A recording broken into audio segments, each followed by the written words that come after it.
జీకేబుల్ news కి స్వాగతం. స్వచ్ఛాంధ్ర స్వర్ణాంధ్ర లక్ష్యాల సాధనలో భాగంగా తడి పొడి చెత్తను పారిశుద్ధ్య సిబ్బంది వేర్వేరుగా సేకరించాల్సిందని జిల్లా కలెక్టర్ డికే బాలాజీ పేర్కొన్నారు. స్వర్ణాంధ్ర లక్ష్యాల సాధనలో భాగంగా తడి పొడి చెత్తను పారిశుద్ధ్య సిబ్బంది వేర్వేరుగా సేకరించాల్సినని వేర్వేరు బిన్స్ లో తడి పొడి చెత్తను వేరు చేసి అందించే విషయంపై ప్రజలు కూడా సచివాలయ స్థాయిలో పూర్తి స్థాయిలో అవగాహన కల్పించాలని జిల్లా కలెక్టర్ డికే బాలాజీ అధికారులు సిబ్బందిని ఆదేశించారు. Collector D K Balaji municipal commissioner C H V V S Bapiraj తో కలిసి మున్సిపల్ కార్పొరేషన్ పరిధిలోని 24వ డివిజన్ పాత రామన్నపేటలో పర్యటించారు. నగరంలో ఇంటింటికి వెళ్లి మున్సిపల్ సిబ్బంది తడి పొడి చెత్తను సేకరిస్తున్న తీరును స్వయంగా పరిశీలించారు. కొన్ని చోట్ల తడి పొడి చెత్తను ఒకే డస్ట్బిన్ లో వేయడాన్ని చూసి మున్సిపల్ సిబ్బందిపై ఆగ్రహం వ్యక్తం చేశారు. స్థానిక ప్రజలకు చెత్తను వేరు చేసి అందించే విషయంపై అవగాహన కల్పించారు. ఈ సందర్భంగా కలెక్టర్ బాలాజీ మాట్లాడుతూ మున్సిపల్ సిబ్బంది గృహాల నుంచి తడి పొడి చెత్తను వేరువేరుగా సేకరించాలని, వ్యర్థాల నిర్వహణ విషయంలో క్రమశిక్షణ రాహిత్యాన్ని సహించబోమని స్పష్టం చేశారు. వార్డు సచివాలయం యూనిట్ గా సిబ్బంది ప్రజలకు చెత్త నిర్వహణపై అవగాహన కల్పించాలని, మనిషి ఆరోగ్యానికి పర్యావరణ పరిరక్షణకు వీలు కల్పించే స్వచ్ఛత ప్రాధాన్యాన్ని తెలియజెప్పాలని ఆదేశించారు. చెత్తను ఎక్కడ పడితే అక్కడ పడేయకుండా చేసిన ఏర్పాట్లు కూడా మంచి ఫలితాలు ఇస్తున్నాయని పేర్కొన్నారు. రథసప్తమి వేడుకలను కన్యకా పరమేశ్వరి ఆలయంలో ఘనంగా నిర్వహించారు. రథసప్తమి పర్వదినాన్ని పురస్కరించుకొని శ్రీ కన్యకా పరమేశ్వరి ఆలయంలో గల సూర్యనారాయణ మూర్తికి పలు ప్రత్యేక పూజలు చేశారు. 200 లీటర్ల ఆవు పాలతో భక్తులు స్వయంగా సూర్యనారాయణకు అభిషేకం చేసుకునే అవకాశం కల్పించారు. ప్రత్యక్ష దైవం ఆరోగ్య ప్రదాత సూర్యనారాయణ దర్శించుకునేందుకు భక్తులు పెద్ద సంఖ్యలో తరలివచ్చారు. ఈ సందర్భంగా విద్యార్థులకు ఆదిత్య హృదయ శ్లోక పోటీలు నిర్వహించి గెలుపొందిన వారికి బహుమతులు అందజేస్తున్నట్లు, పలు సాంస్కృతిక కార్యక్రమాలను ఏర్పాటు చేస్తున్నట్లు ఆలయ పాలక మండలి ప్రతినిధులు మోటమరి బాబాప్రసాద్, సామ కాంతారావు, హైగ్రీవరావులు తెలిపారు. రథసప్తమి సందర్భంగా ఈరోజు కన్యకా పరమేశ్వరి దేవాలయంలో విశేషంగా స్వామివారికి ఉదయం 5 గంటల నుంచి కూడా వేద మంత్రాలతో స్వామివారికి విశేషంగా అభిషేకాలు చేయబడుతున్నాయి. తదుపరి స్వామివారికి పళ్ళరసాలతో అభిషేకాలు, తదుపరి స్వామివారికి దాదాపు 200 లీటర్లు 300 లీటర్ల పాలు స్వామివారికి విశేషంగా అభిషేకాలు, గంధంతో అభిషేకాలు, పన్నీర్తో అభిషేకాలు, ఇవన్నీ కూడా శాస్త్రోక్తంగా స్వామివారికి మరి అందరూ బాగుండాలి, అందరూ సంతోషంగా ఉండాలి, ఆయురారోగ్యాలతో ఉండాలని చెప్పి ఈరోజు మన దేవాలయంలో ఉదయం నుంచి కూడా కార్యక్రమాలు చేపట్టడం జరిగింది.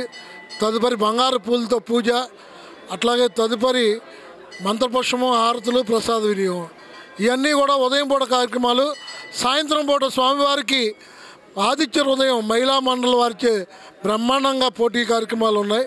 కాబట్టి మహిళలు అందరూ కూడా శ్రీ కన్యకా పరమేశ్వరి దేవస్థాన ప్రాంగణంలో ఈరోజు అత్యంత వైభవపేతంగా ప్రత్యక్ష దైవం భగవాన్ సూర్యనారాయణమూర్తి యొక్క రథసప్తమి వేడుకలు అత్యంత వైభవపేతంగా జరుగుతున్నాయి. ఈ యొక్క కార్యక్రమంలో వేలాది మంది పురుషులు, మహిళలు కూడా పాల్గొని స్వామివారికి 508 కలశములతో ఆవు పాలతో అభిషేకం నిర్వహించున్నారు.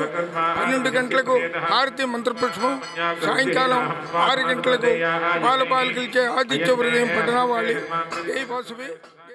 కార్యక్రమం చాలా అద్భుతంగా నిర్వహిస్తున్నాం.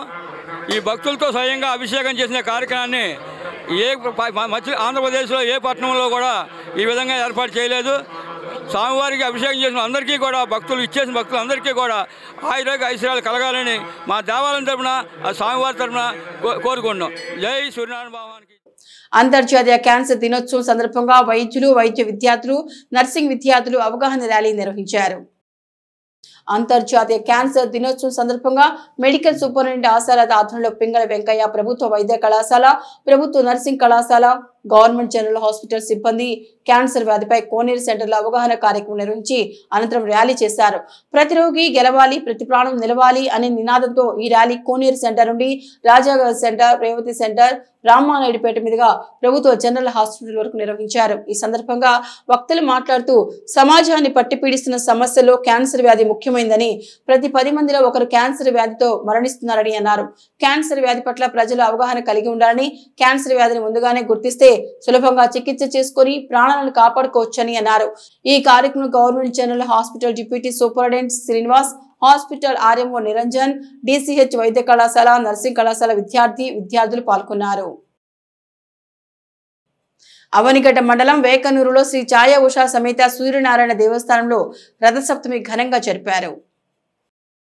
అవనిగడ్డ మండలం వేకనూరులో శ్రీ ఛాయ ఉషా సమేత సూర్యనారాయణ దేవస్థానంలో రథసప్తమి ఘనంగా జరిపారు. ఈ సందర్భంగా సూర్యనారాయణ స్వామి కళ్యాణం ఆలయ ప్రాంగణంలో వేద పండితుల నడుమ ఆలయ ధర్మకర్త తుంగల వసంతరావు దంపతులు వైభవంగా నిర్వహించారు. తుంగల హరిబాబు దంపతులు స్వామివారికి పట్టు వస్త్రాలు సమర్పించారు. వేద పండితులు ఈ క్రతువులను శాస్త్రోక్తంగా నిర్వహించారు. ఈ కళ్యాణ కార్యక్రమానికి భక్తులు భారీగా హాజరయ్యారు. వచ్చిన భక్తులకు ఆలయ కమిటీ అన్నదాన కార్యక్రమాన్ని నిర్వహించారు.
మచిలీపట్నం మండలం రుద్రవరం శ్మశానంలో సమాధి నిర్మాణాన్ని వ్యతిరేకిస్తూ రంగనాయకమ్మపేట గ్రామస్తులు ధర్నా నిర్వహించారు.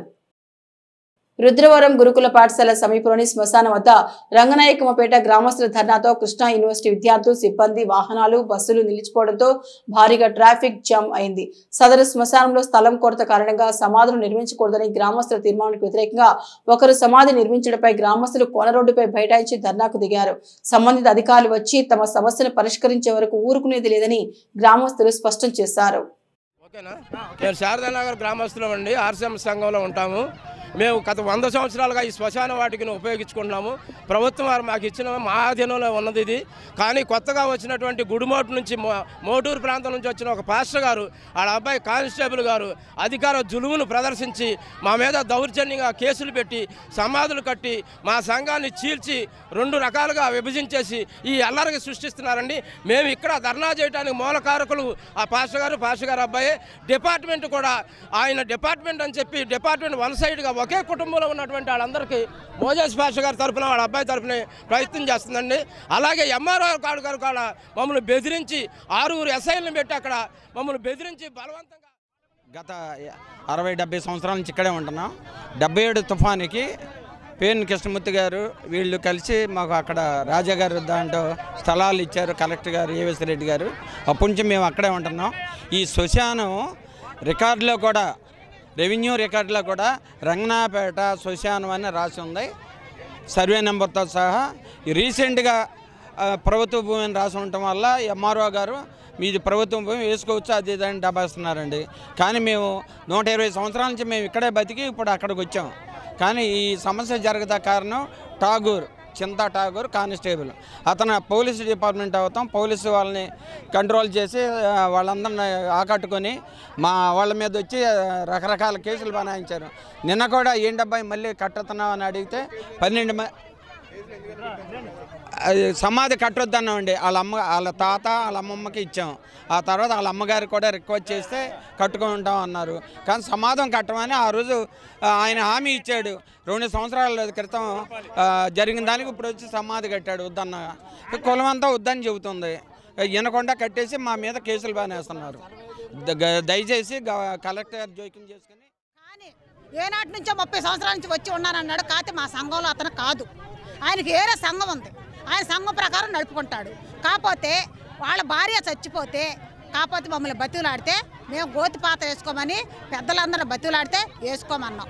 మాకు తెలియకోకుండా ఆయన సమాధి కడుతున్నాడు. కట్టినప్పుడు మా పెద్దలు వచ్చి ఏంటయ్యా ఇది కడుతున్నారంటే ఎందుకు కట్టకూడదు అన్నాడు. కట్టకూడదయ్యా, పెద్దలతో పర్మిషన్ తీసుకొని కట్టాలి, ఇది మాది ఇది ఆర్ఎస్ఎం కథోలికులకు మాత్రమే ఈ సమాధులు అని చెప్పాం. చెప్పినందుకు ఆయన ఏం చేశాడు, ఎక్కడ చెప్పుకుంటారు మీరు దిక్కుండా చాటు చెప్పుకోమని ఒక పెదమాల వెళ్ళి అడిగితే ఆ పెదమాల మెడకాయ ఇచ్చుకున్నాడు. ఏమిటండి మెడకాయ ఇచ్చుకుంటున్నావు, ఆగమన్నారు కదా ఆగొచ్చు కదా అని నేను అడిగినప్పుడు నా జుట్టుచ్చుకు లాగి సమాధికి ఇంత దూరం పడైతే ఆ కానిస్టేబుల్ ఠాగూర్ అన్న ఆయన కొడుకు కుమారుడు అంట, ఆ కుమారుడు వచ్చి నన్ను మెడకాయ పుచ్చుకొని అంత దూరం తోసేశాడు. తోసేస్తే బయట గీట పుచ్చుకొని లాగేశాడు. లాగేసిన తర్వాత నేను వచ్చి ఆ సమాధి మీద పడిపోయా. అప్పుడు ఎస్సీ గారు వచ్చారు, ఆర్పేట ఎస్సీ గారు తాలూకా ఎస్ఐ గారు వచ్చి చూసి ఆ సమాధి ఎందుకు పడేసావు అమ్మ అన్నారు, కానీ నన్ను కొట్టిన దాని గురించి వాళ్ళు చర్య తీసుకోవాలి. సిటీ కేబుల్ న్యూస్ సమాప్తం.